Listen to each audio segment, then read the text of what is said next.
Assalamualaikum warahmatullahi wabarakatuh. Halo teman-teman, ketemu lagi dengan saya Septi Afriani. Kali ini kita akan membahas soal-soal di tryout 2 yang pedagogik ya teman-teman. Buat teman-teman yang belum nonton video pembahasan yang tryout satunya, boleh banget nonton dulu ya. Nanti linknya ada di deskripsi video. Soal nomor 1, perhatikan contoh soal HLTS di bawah ini. Kita langsung aja ke soalnya ya teman-teman. Manakah indikator soal yang paling tepat untuk soal di atas? Nah, habis itu kita baca pertanyaan yang contoh soalnya. Berdasarkan kasus di atas, apa yang Anda lakukan untuk mengatasi masalah kependudukan? Jadi, apa yang dilakukan untuk mengatasi masalah pendudukan? Nah, indikator soalnya apa nih teman-teman? Kita langsung aja lari ke ini pertanyaannya yang di indikator. Oke, yang A, disajikan peserta didik dapat menyelesaikan permasalahan tersebut menggunakan konsep kependudukan. Ya udah ya, intinya menyelesaikan permasalahan kan. Jadi jawabannya itu yang A. Disajikan permasalahan kontekstual tentang kependudukan, peserta didik dapat menyelesaikan permasalahan tersebut menggunakan konsep kependudukan. Kalau kita lari ke yang B, peserta didik menyadari pentingnya. Wah, ini udah jelas beda ya dengan soal yang di sini kan. Kalau yang C, peserta didik dapat menjelaskan terjadinya ledakan penduduk. Ini juga enggak sesuai dengan yang di sini. Yang D, siswa dapat menjelaskan pengertian, apalagi ini. Kalau yang E, peserta didik dapat menyebutkan faktor-faktor yang menyebabkan terjadinya ledakan penduduk, juga enggak. Jadi teman-teman nggak usah membaca teksnya juga nggak apa-apa. Yang penting baca apa sih soal yang ditanyakan dan pertanyaan yang berdasarkan teksnya yang ini, yang contoh soalnya ini. Jadi itu biar lebih cepat aja. Soal nomor 2, perhatikan pernyataan di bawah ini. Langsung aja kita lari ke soalnya. Untuk mengetahui apakah peserta didik memiliki minat belajar yang tinggi atau tidak, sebenarnya dapat dilihat dari indikator minat yang ditunjukkan oleh nomor titik-titik. Jadi mana aja nih yang termasuk indikator minat? Oke, indikator minat itu ada perasaan senang. Minat itu apa sih? Minat itu kan tertarik gitu ya, lebih suka, tertarik pada sesuatu. Nah, dalam hal ini pelajaran ya teman-teman. Kalau indikator minat itu ada perasaan senang, ketertarikan peserta didik, karena senang dan tertarik ya berarti perhatian, ya kan? Perhatian dalam belajar. Nah, karena udah tertarik tuh, pasti ya siswanya terlibat, keterlibatan siswa dalam kegiatan pembelajaran. Jadi antusias gitu. Jadi terlibat banget dalam pembelajaran. Dan manfaat dan fungsi mata pelajaran.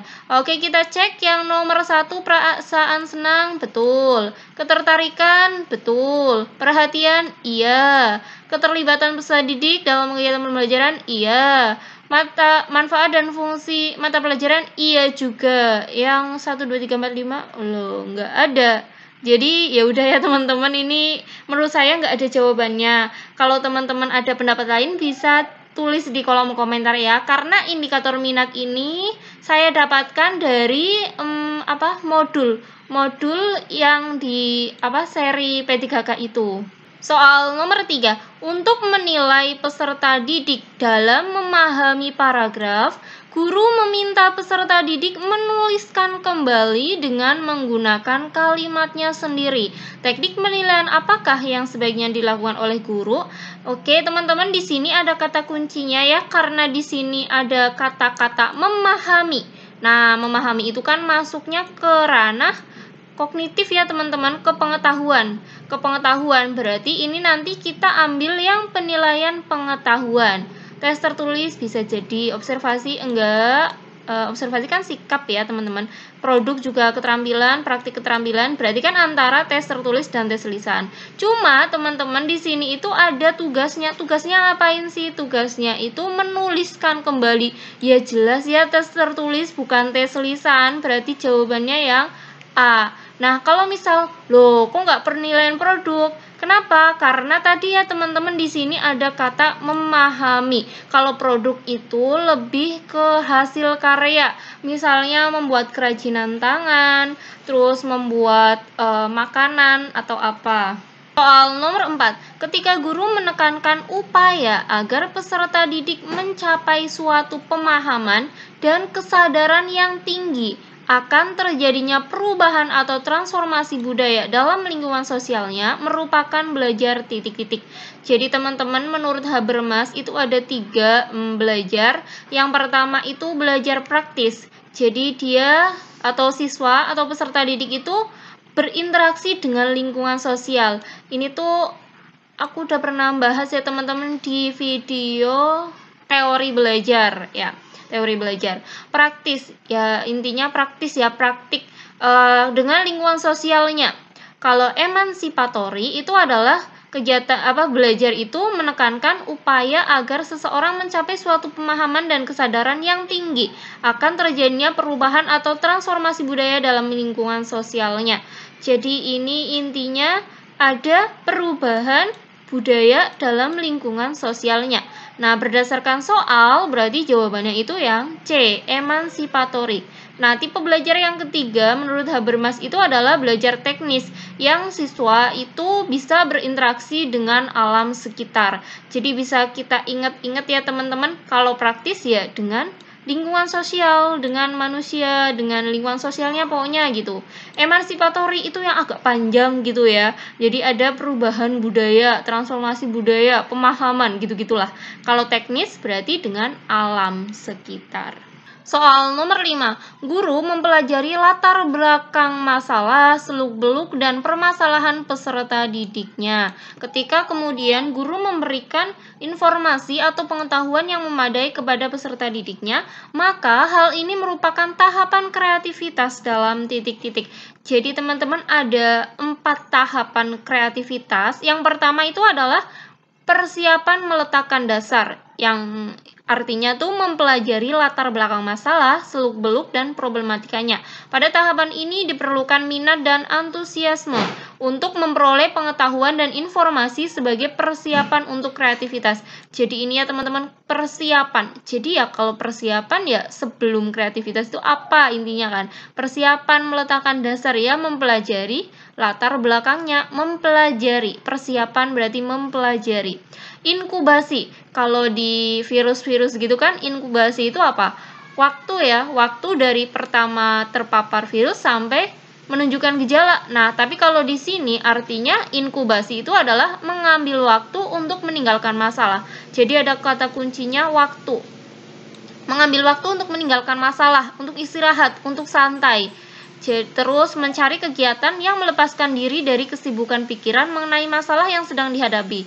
Pada tahap ini, proses pemecahan masalah diendapkan dalam alam prasadar, alam bawah sadar. Jadi intinya inkubasi itu mengambil waktu untuk istirahat, mengambil waktu untuk meninggalkan masalah. Iluminasi. Iluminasi itu adalah tahap pemahaman, yaitu suatu tahap untuk mendapatkan ide, gagasan, pemecahan, penyelesaian, cara kerja, dan jawaban baru. Intinya memahami gitu ya, disebut tahap pemahaman untuk mendapatkan ide dan sebagainya. Verifikasi itu sama dengan tahap produksi. Artinya menghadapi dan memecahkan masalah-masalah praktis sehubungan dengan perwujudan ide, gagasan, pemecahan, penyelesaian, cara kerja, dan jawaban baru. Pada tahap ini dilakukan langkah-langkah untuk mewujudkan ide dan gagasan kreatif menjadi karya kreatif dan inovatif. Kalau verifikasi atau produksi intinya dia udah menghadapi dan memecahkan masalah, terus mewujudkan ide atau produksi untuk menjadi karya kreatif. Nah, berdasarkan soal di sini sudah ada kata kuncinya, guru mempelajari latar belakang masalah. Ya, intinya ada kata mempelajari, berarti awal banget kan? Berarti persiapan meletakkan dasar.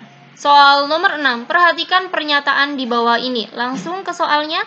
Gaya belajar yang perlu diperhatikan dalam merancang pembelajaran adalah karakter peserta didik yang titik-titik. Oke teman-teman, ada beberapa gaya belajar. Mandiri enggak ya, visual iya, yaitu dengan melihat. Terus auditori, audio gitu ya, mendengar, partisipasi enggak, kinestetik tuh gerak. Jadi jawabannya itu 2, 3, 5. 2, 3, 5 yang C. Soal nomor 7, contoh penerapan teori behavioristik yang dilakukan oleh guru saat ini dalam media digital dalam praktik pembelajaran adalah titik-titik. Teman-teman ini ada di modul ya teman-teman, modul teori belajar, yaitu dengan menggunakan PowerPoint dan multimedia. Jadi jawabannya itu yang C. Kalau pembelajaran dengan PowerPoint itu cenderung terjadi satu arah. Kenapa? Karena materi yang disampaikan itu dalam bentuk PowerPoint disusun secara rinci dan bagian-bagian kecil.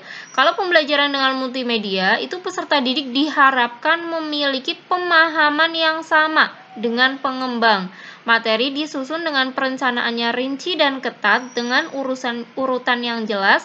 Latihan yang diberikan pun cenderung memiliki satu jawaban yang benar. Jadi teman-teman bisa buka lagi modulnya, sudah ada di modul. Terima kasih buat teman-teman yang udah nonton video di channel Septia Friani. Semoga videonya bermanfaat buat teman-teman. Nah teman-teman yang belum nyalakan lonceng notifikasinya, jangan lupa untuk dinyalakan loncengnya. Karena untuk soal-soal selanjutnya aku masukkan ke part 2 ya. Jadi kalau part 2-nya sudah rilis, teman-teman bisa langsung nonton videonya. Terima kasih.